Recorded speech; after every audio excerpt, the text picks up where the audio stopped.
ஆறாம் அறிவு டீம் வழங்கும் காலத்தின் காரணர் சீசன் 2. இது ஒரு கிறிஸ்மஸ்க்கான சிறப்பு அமர்வு. இந்த அமர்வில் உங்களை சந்திப்பதிலே நாங்கள் மற்றற்ற மகிழ்ச்சி அடைகிறோம். நம்ம நேரடியாக நிகழ்ச்சிக்கு போகலாம். வணக்கம் டாக்டர். வணக்கம். காலத்தின் காரணர், இது என்ன காலம்? சீசன் கிறிஸ்மஸ் காலம். அதனுடைய காரணர் கர்த்தராகிய இயேசு கிறிஸ்து.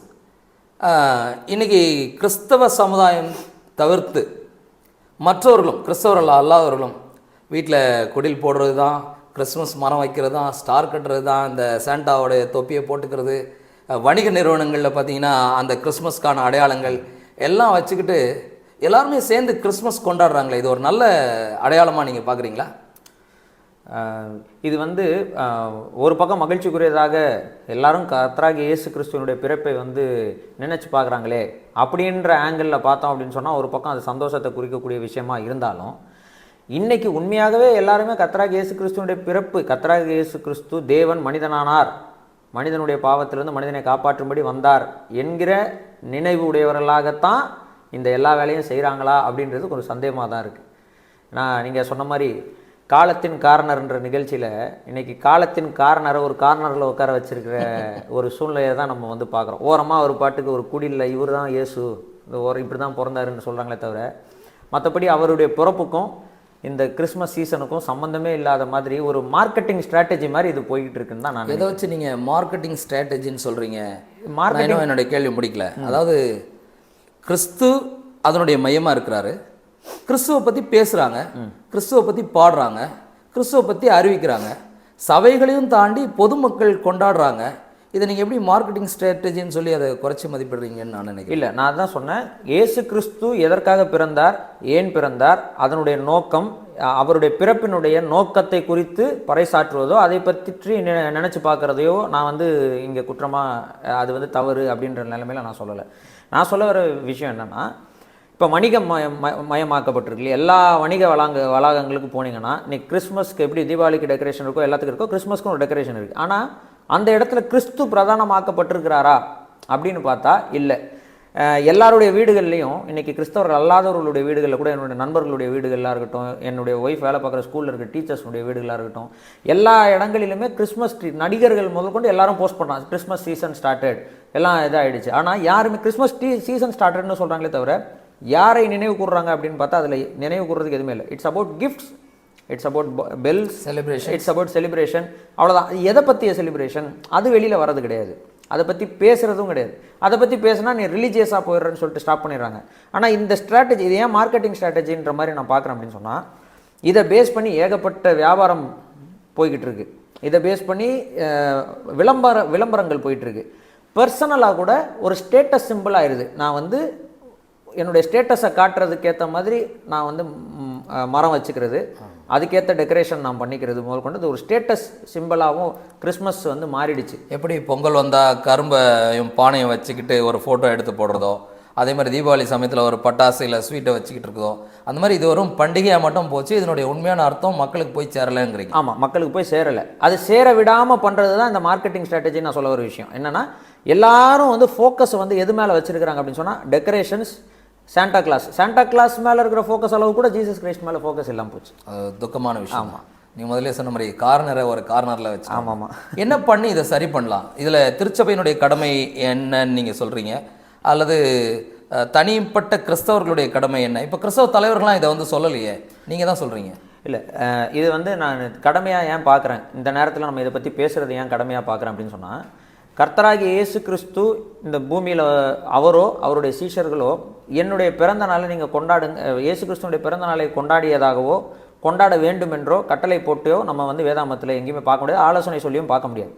அதே நேரத்தில் இயேசு கிறிஸ்துவனுடைய பிறப்பை யாரும் மறுத்து பேசவில்லை. இயேசு கிறிஸ்துடைய பிறப்பினுடைய முக்கியத்துவத்தை குறித்து பேசியிருக்காங்க, எல்லாருமே பேசியிருக்காங்க. அப்போஸ்தலர்கள் தங்களுடைய நிருபங்களையும் சரி, இதுலேயும் சுவிசேஷங்கள்லையும் இயேசு கிறிஸ்துடைய பிறப்பினுடைய முக்கியத்துவம் அழுத்தமாக கொடுக்கப்பட்டிருக்கு, பேசப்பட்டிருக்கு. இந்த நாட்களில் இயேசு கிறிஸ்து பிறந்ததாக நினைவு கூறப்படக்கூடிய இந்த நாட்களில், இயேசு கிறிஸ்து இந்த பூமியில் பிறந்ததாக நினைவு கூறப்பட நாட்களில், ஒரு பக்கம் இது கிறிஸ்மஸ் இயேசு கிறிஸ்து டிசம்பர் 25 பிறக்கலை, அதனால் நம்ம கிறிஸ்மஸ் கொண்டாட வேணாம், நம்ம இயேசு கிறிஸ்து பிறப்பை இன்றைக்கி தான் நினைவு கூறணும் அவசியம் கிடையாதுன்னு சொல்லி அதை ரிஜெக்ட் பண்ணுறதும், இயேசு கிறிஸ்து உலகம் ஃபுல்லாக கிறிஸ்மஸ்னு கொண்டாடிட்டு இருக்க நாட்களில் இயேசு கிறிஸ்துவனுடைய பிறப்பை நினைவு கூறாமல் போவதற்கான ஒரு ஒரு மார்க்கத்தை அது ஒரு end அதான். அது ஒரு அது ஒரு எண்டா ஆமா, போயிடும். போயிடும். எக்ஸ்ட்ரீமிட்டி ஒன்று நான் கொண்டாடவே மாட்டேன் இது தப்பு அப்படின்னு ஒரு கார்னரில் நிற்கிறது, இன்னொரு பக்கம் வந்து ஃபுல் அண்ட் ஃபுல்லாக உள்ளே இறங்கி கொண்டாட்டம் தான் இருக்கு, கிறிஸ்துவ மறந்து. ஆமாம் நானும் சாண்டா கிளாஸ் வேஷம் போடுறேன், நானும் மரம் வைக்கிறேன், நானும் இட்ஸ் அபவுட் கிஃப்ட்ஸ் அண்டு இது டெக்கரேஷன்ஸ்ன்ற மாதிரி போகிறது ஒரு பக்கம் இருக்குது. ஆனால் இயேசு கிறிஸ்துவானவர் இந்த பூமியில் பிறந்தார் என்பது உண்மை. ஏன் பிறந்தார் என்பதையும் நாம் சொல்லணும். அவர் பிறந்ததனுடைய நோக்கம், அதனுடைய நிறைவேறுதலை குறித்து நம்ம பேசணும். ஃபர்கிவ்னஸ் ஆஃப் சின்னை பற்றி, பாவ மன்னிப்பையும் மானுட மீட்பை பற்றியும் நம்ம பேசணுன்றதுனால இந்த சீசனை வந்து ப்ராப்பராக நம்ம வந்து இயேசு கிறிஸ்துவனுடைய பிறப்பை ப்ராப்பராக நம்ம நினைவு கூறுவதற்கு மக்களுக்கு நம்ம எடுத்து சொல்வது அவசியமாக நான் பார்க்குறேன். மக்களுக்கு எடுத்து சொல்லுதல் அப்படின்னு சொல்லும்போது வெறும் கொண்டாட்டங்களில் இருந்துடக்கூடாது. அதே நேரத்தில் இந்த தேவையில்லாமல் 25 டிசம்பர் 25 தான் கிறிஸ்து பிறந்தாரா அல்லது தன்னுடைய பிறப்பை கொண்டாடும்படி அவர் சொன்னாரா என்பது போன்ற கேள்விகளை கேட்கறது மூலமாக அவருடைய பிறப்பை நம்ம மறுதளிக்கவும் கூடாது. ஒன்று இந்த எண்டில் போகுது, இன்னொன்று இந்த எண்டில் போகுது. அப்போ நம்ம அதில் ஒரு நடுநாயகமாக நடுநிலையாக நின்று கிறிஸ்துவனுடைய பிறப்பை பற்றி நம்ம அறிவிக்கணும் அப்படின்னு சொன்னால் எந்த தகவலை இல்லை எந்த காரியத்தை கிறிஸ்துவனுடைய பிறப்பை மையப்படுத்தி நம்ம சொல்லணும்னு நீங்கள் சொல்கிறீங்க? இயேசு கிறிஸ்து ஏன் பிறந்தார்? உலகத்தில் எவ்வளோ குழந்தைங்க பிறக்கிறாங்க, எவ்வளோ மகான்கள் பிறந்திருக்கிறாங்க. அவர்களுடைய பிறப்புக்கும் கர்த்தராகிய இயேசு கிறிஸ்துவனுடைய பிறப்புக்கும் என்ன வித்தியாசம் இல்லையா? புத்தரும் பிறந்திருக்கிறாரு, காந்தியும் பிறந்திருக்கிறாரு, இயேசுவும் பிறந்திருக்கிறாரு. புத்தரும் காந்தியினுடைய பிறப்புக்கும் இயேசு கிறிஸ்து இந்த பூமியில் பிறப்பதுக்கும் உள்ள வித்தியாசம் என்னன்றதை நம்ம சொல்ல வேண்டிய அவசியம் நமக்கு இருக்குது. அதே மாதிரி இயேசு கிறிஸ்துவனுடைய பிறப்பிற்கான காரணம் மட்டும் இல்லை, இயேசு கிறிஸ்து பிறந்த காலத்தினுடைய டீட்டெயிலையும் நம்ம மக்களுக்கு சொல்ல வேண்டியதாக இருக்குது. இயேசு கிறிஸ்து பிறந்ததுனால அவர் பிறப்பு சிறப்பு ஒரு பக்கம் இருந்தாலும் தனிப்பட்ட ஒவ்வொரு மனிதனுக்கும் என்ன அதில் லாபம், ஏன் வந்து ஒவ்வொரு மனிதனும் இயேசு கிறிஸ்துவனுடைய பிறப்பை குறித்து அறிந்து கொள்ள வேண்டும் என்பதையும் நம்ம விளக்க வேண்டியதாக இருக்குது. இதெல்லாம் இந்த 3 அம்சங்களில் நம்ம வந்து இயேசு கிறிஸ்துவனுடைய பிறப்பை பற்றி நம்ம பேசணும் அப்படின்னு சொன்னால் இயேசு கிறிஸ்துவனுடைய பிறப்போட இயேசு கிறிஸ்துவனுடைய பிறப்பை நினைவு கூறுறது நிற்காது. அவருடைய மரணம், அடக்கம், உயிர்த்தெழுதல் வரைக்கும் நினைத்து பார்த்தால் மட்டுமே இயேசு கிறிஸ்துவனுடைய பிறப்பினுடைய டோட்டல் அர்த்தம் வந்து போய் சேரும்னு நான் நினைக்கிறேன். ஓகே, ஒரு அறிஞர் சொன்னார், எந்த ஒரு மனிதனோ மகானோ யாராக இருந்தாலும் அவர் பிறப்பு வந்து ஒரு மிகப்பெரிய முக்கியத்துவம் வாய்ந்தது இல்லை. அவர் பிறந்தார் என்பது, பிறந்திருந்தால் தான் இதெல்லாம் சாதிக்க முடியும். ஆனால் அவர் தன் வாழ்க்கையில் எதை சாதித்தார் என்பதை பொறுத்து தான் அவருடைய பிறந்த நாள் வந்து கொண்டாட்ட முடியதாக மாறும். ஆமாம். அப்போ கிறிஸ்துவனுடைய பிறப்பு என்பது அவர் எதற்காக பிறந்தார், அப்புறம் எதை அவர் அச்சீவ் பண்ணார் அப்படின்னு ரொம்ப அழகாக ஒன்று சொன்னீங்க. கிறிஸ்துவனுடைய பிறப்பு ஒவ்வொரு தனி மனிதனுக்கும் சொந்தமானது. அந்த ஒரு மையத்தை நோக்கி நம்ம நகரலாம்னு நினைக்கிறேன். அதுக்கு முன்னாடி இப்போது காந்தியடிகள் பிறந்தது இந்திய மக்களுக்கு நமக்கு ஒருவேளை பெருமையாக இருக்கலாம், அல்லது புத்தர் பிறந்தது அவரை பின்பற்றுகிற ஒரு சார மக்களுக்கு இதாக இருக்கலாம், அதாவது சிறப்பாக இருக்கலாம். ஒவ்வொரு தலைவர்களுமே அவர்களை அந்த ஐடியாலஜி ஏற்றுக்கொண்டவர்களால் கொண்டாடப்படுறாங்க. ஆமாம். ஆனால் இயேசு கிறிஸ்துவனுடைய பிறப்பு அவரை ஏற்றுக்கொண்டவர்களுக்கு மட்டும் இல்லை, அவரை நிராகரிக்கிறவர்களுக்கும் சேர்ந்து தான் அவர் பிறந்தார். அவருடைய பிறப்பின் நோக்கம் இந்த மனித குலத்தினுடைய மீட்புக்காக அப்படிங்கிற ஒரு விஷயம். இப்போ இந்த பிறப்பினுடைய சிறப்பை பற்றி கொஞ்சம் சொல்லுங்கள். ஓகே, இப்போ இந்த பிறப்பினுடைய சிறப்பை வந்து பற்பல நிலைமைகளில் வந்து நம்ம பேசலாம். முதல்ல வந்து அவர் ஒரு கர்த்தராகி இயேசு கிறிஸ்துவனுடைய பிறப்பு வந்து இந்த உலகத்தில் வந்து எல்லாராலையும் ஒரு கட்டுக்கதைகளில் ஒன்று போல முதல்ல பார்க்கப்படுது. C.S. லூவிஸ்ன்னு சொல்லி ஒரு அறிஞர், அவர் வந்து பழங்காலத்து அறிஞர். அவர் ஒரு நாத்திகராக இருந்து பிற்காலத்தில் கர்த்தராகிய இயேசு கிறிஸ்துவை பின்பற்றக்கூடியவராக மாறினவர். அவர் வந்து இப்படியாக ஒரு கோட் ஒன்று சொல்கிறார். மித்ஸ்ன்னு சொல்லுவாங்க இங்கிலீஷில், கட்டுக்கதைகள். எல்லா கட்டுக்கதைகளும் பொய்யானவை அல்ல அவர் சொல்கிறார். ஆனால் கடந்த காலத்தை பற்றிய கூற்று ஒரு பொய்யை கொண்டிருந்தாலும் உலகத்தில் அதை ஏதோ ஒரு உண்மையை அது சொல்லும்.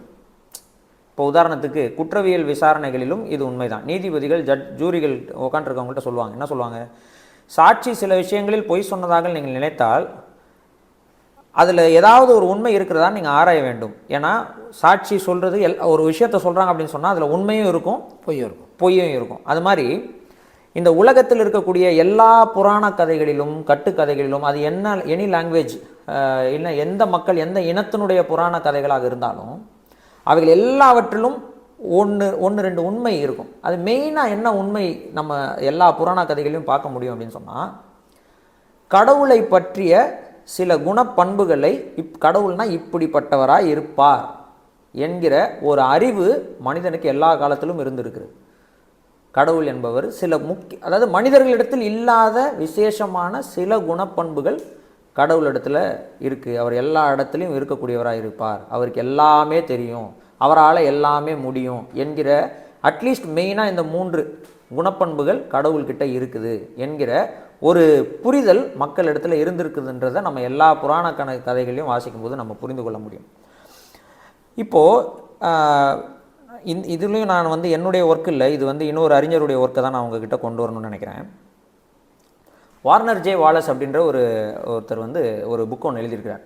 நான் இதில் வீடியோவில் காமிக்கலாம், நம்ம பர்சன் ஆஃப் இன்ட்ரெஸ்ட் அப்படின்னு ஒரு புக் ஒன்று எழுதியிருக்காரு. ரொம்ப அருமையான ஆராய்ச்சி பண்ணியிருக்காரு அவர். அதில் வந்து 3300 BC-லிருந்து இப்போ வரைக்கும் இருக்கக்கூடிய இறை வழிபாட்டு மேஜர் இறை வழிபாட்டு இப்போ வரைக்கும் சொல்கிறது சில நூற்றாண்டுகளுக்கு முன்பு வரைக்கும் உள்ள இறை வழிபாட்டு தத்துவங்கள் எல்லாத்தையும் அவர் ஆராய்ச்சி பண்ணி அதில் முக்கியமாக சொல்லப்படக்கூடிய எல்லாத்தையும் போட முடியாது, கோடிக்கணக்கான இறை வழிபாடு இருக்குது.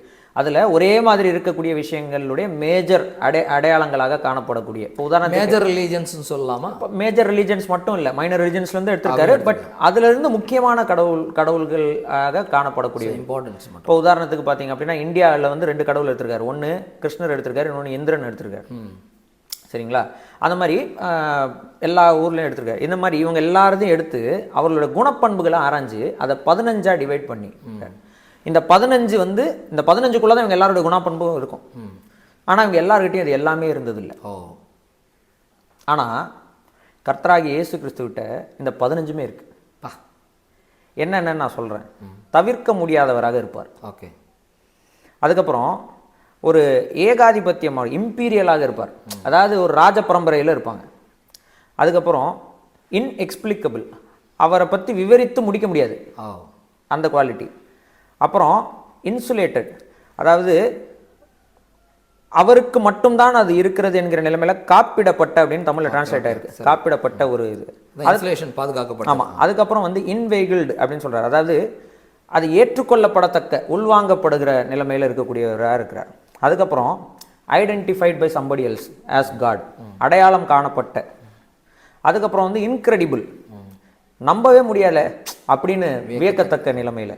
அதுக்கப்புறம் இன்டராக்டர், அவர் வந்து மக்களோடு உரையாடக்கூடியவராக இருக்கிறார். ஊடாடுபவர், கரெக்ட், அப்படி தான் போட்டிருக்கு. அதுக்கப்புறம் இன்ஸ்ட்ரக்டிவ், அறிவுறுத்தக்கூடியவராக இருப்பார். அப்புறம் வந்து இண்டிக்டட், அதாவது இண்டெம்னிஃபயர், அதாவது இழப்பீடை சரி செய்யக்கூடியவராக இருப்பார். அப்புறம் வந்து பார்த்தீங்கன்னா இண்டிக்டட், குற்றம் சாட்டப்பட்டவராக இருப்பார். யார் மூலமாக குற்றம் சாட்டப்பட்டவர், அக்யூஸ் பண்ணப்படுவார். அதுக்கப்புறம் வந்து பார்த்தீங்கன்னா இன்வைட்டர், தன்னுடைய மார்க்கத்தை பின்பற்றும்படி அழைக்கக்கூடியவராக இருப்பார். அப்புறம் இம்மார்டல், அழியாதவராக இருப்பார். அப்புறம் இன்டர்செசர், பரிந்துரை செய்யக்கூடியவராக இருப்பார். இண்டிக்டர், குற்றம் சாட்டக்கூடியவராக இருப்பார். இந்த 15 குவாலிட்டிஸும் கர்த்தராகிய இயேசு கிறிஸ்துவுக்கு மட்டும்தான், இவர் ஒரு இடத்துல மட்டும் இருக்கிறது. இதை ஏன் நான் இப்படி சொல்ல வரேன் அப்படின்னு சொன்னால், அப்போனா இதுலேருந்து என்ன தெரிஞ்சுக்கணும்னா, காலங்காலமாக பைபிளில் போட்டிருக்கு இல்லையா, பாருங்கள், ரோமர் எழுதின நிருபம் 1ஆம் அதிகாரத்தில் 19 வாசிக்கலாம்.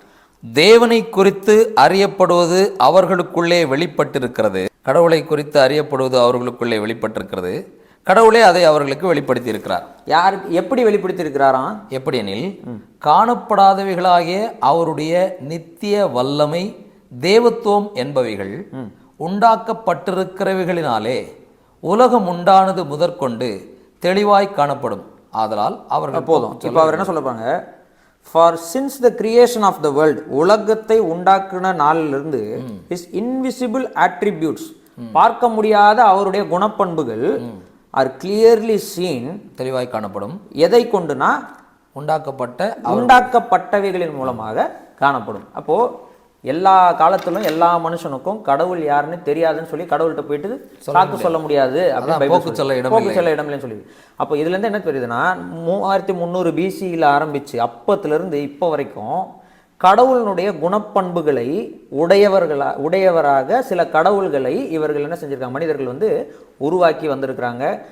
அவைகளை வந்து கதைகளாக கட்டி அதை எழுதி எழுதி எழுதி அதை சொல்லி சொல்லி சொல்லி அது மருவி ஏதோ ஒரு கதையாக இப்போ வரைக்கும் அது வந்து கடத்தப்பட்டு வந்துக்கிட்டே இருக்குது. எல்லா புராணங்கள்லையும் வந்துக்கிட்டே இருக்குது. கடவுள் இப்படிப்பட்டவராக இருக்க வாய்ப்பு உண்டு அப்படின்னு சொல்லி வந்துக்கிட்டு இருக்க வாய்ப்பு இருக்குது. ஆனால் எல்லா குணாதிசயங்களும் இவங்க எல்லாருக்குள்ளும் இருக்கிற குணாதிசயமும் ஒரே ஒருவர் மேலே இருக்குது அப்படின்னு சொன்னால் இதில் ஒன்று கூட இவர்கிட்ட இல்லைன்னு நம்ம சொல்ல முடியாது. ஆனால் இது எல்லாமே இவங்க எல்லாருக்கிட்டையும் இருக்குதான்னு பார்த்தா இல்லை. எல்லாருமே சிலது இல்லாமல் இருக்கிறவங்க நிறைய பேர் இருக்கிறாங்க. ஆனால் எல்லாமே இருக்கிற ஒரே ஒருத்தர் கர்த்தராகிய இயேசு கிறிஸ்து. இவங்க எல்லாருக்கிட்டையும் காமனாக இருக்கிற ஒரே விஷயம் என்ன தெரியுமா? ஆச்சரியப்பட வைக்கிறதுக்கு அந்த இது வியத்தகு இன்கிரெடிபிள் இது மட்டும் எல்லாருக்கிட்டையும் இருக்கும். ஆனால் சில பேர் வந்து ஆனால் இவருடைய வியத்தகுன்றது வேற வித்தியாசம். அதான் அவங்க பார்க்கும்போது பிரம்மாண்டம் அவர்களுடைய வியத்தகுவா இருக்கும். ஆனால் இவருடைய பார்க்கும்போது இவர் பிரம்மாண்டமாக இருந்து எளியவராக வந்தது தான் இவருடைய வியத்தகு விஷயம். ஸோ கர்த்தராகிய இயேசு கிறிஸ்துவின் பிறப்பு ஏன் சிறப்பு அப்படின்னா இதை வச்சு நம்ம சொல்லலாம். இவர்கள் உலகத்தில் கற்பனைகளாகவோ கட்டி இட்டு சொன்ன கதைகளாக இருக்கட்டும், எதுவாக வேணா இருக்கட்டும், அதில் கடவுளை குறித்து இவர்கள் கொண்டு வந்த எல்லா எக்ஸ்பெக்டேஷன்ஸும் சொல்லலாம். கடவுள்னா இப்படி இருப்பார்ன்ற எதிர்பார்ப்பு தான் இவங்க வந்து என்ன பண்ணுறாங்கன்னா கதைகளாக எழுதுறாங்க. இந்த எல்லா எதிர்பார்ப்பையும் 100% பூர்த்தி செய்யக்கூடிய ஒரே ஒருவராக இந்த பூமியில் பிறந்தவர் வந்து கர்த்தராகிய இயேசு கிறிஸ்துன்னு சொல்லி ஒரு ஆராய்ச்சி பண்ணியிருக்கிறார். ஸோ இதில் வந்து அவருடைய பிறப்பு சிறப்பானதாக இருக்குது. அது மட்டும் இல்லை, இவருடைய ஆராய்ச்சியிலேருந்தே நான் தொடர்ந்து சில விஷயங்கள் நான் ஷேர் பண்ணணும்னு சொல்லி நினைக்கிறேன். இப்போ ஏற்கனவே சொன்ன மாதிரி இந்த விஷயங்கள். அதுக்கப்புறம் பார்த்திங்க அப்படின்னு சொன்னால் 3 முக்கியமான விஷயத்தில் இவங்களுக்கு வச்சு நம்ம சொல்லலாம். அதாவது உலகம் உண்டான முதல் கொண்டு மனுஷன் கடவுள்கிட்டேருந்து பிரிக்கப்பட்ட நாளிலிருந்து, அதாவது பாவத்தினால மனுஷன் விழுந்து போனதுலேருந்து கடவுளுக்கும் மனுஷனுக்கு நடுவில் ஒரு பெரிய இடைவெளி ஏற்பட்டுச்சுன்னு சொல்லி வேதாமத்தில் வாசிக்கிறோம். மனுஷனால் கடவுள்கிட்ட போவதற்கான வழி மனுஷனாலேயே உருவாக்க முடியல. அதனால தான் மனிதன் வந்து கடவுளை அடைவதற்கு பற்பல மதங்களையும் பற்பல விஷயங்களையும் முறைகளையும் செஞ்சுக்கிட்டு இருந்தான். முதல் மனிதன் பாவம் செஞ்சு விழுந்து போட உடனே அவன் ஆரம்பிச்ச வழி வந்து இலையை தைத்து அது ஒரு ரிலிஜன். அங்கிருந்து தன்னுடைய நிர்வாணத்தை மூடுவதன் மூலமா கடவுள்கிட்ட போயிடலாம், நம்மளே மூடிட்டா போயிடலாம்னு நினைச்சா மனித முயற்சிகள் மூலமாக முக்தி அடைதல் அல்லது இறைவனை அடைதல். அப்ப இந்த மனித முயற்சியை குறித்து தான் இவ்வளவு நேரம் நம்ம பேசிட்டு இருந்தோம். மனித முயற்சிகள் தான் இத்தனை ஆண்டு காலமாக 1000 வருடங்களாக அவர்கள் கடவுளை அடைவதற்கு, கடவுளை எப்படிப்பட்டவர்னு தெரிஞ்சுக்கிறதுக்கு, கடவுள்கிட்ட போவதற்கான வழிகளை உருவாக்குவதாக நினைத்து கொண்டு தங்கள் கற்பனையின் அடிப்படையில் கடவுள்களை உருவாக்கி செயல்படுத்தி அதை வந்து மதங்களாக வச்சு அப்படியே கொண்டு வந்திருக்கிறாங்க. இந்த விஷயங்கள் இருக்கு இல்லையா, இது எல்லாமே நிறைவேறக்கூடிய இவங்க சொல்கிற ஒவ்வொரு ஆட்ரிபியூட்டும் ஒவ்வொரு குணப்பண்பு கடவுளுக்கு இருக்கக்கூடிய விசேஷ குணப்பண்புகள் அனைத்தும் நிறைந்தவராக 100% அது உண்மையுள்ளதாக இந்த பூமியில் கர்த்தராகிய இயேசு கிறிஸ்து பிறந்தார் நான் சொன்னேன். இது ஒன்று. ரெண்டாவது, தீர்க்க தரிசனங்கள்.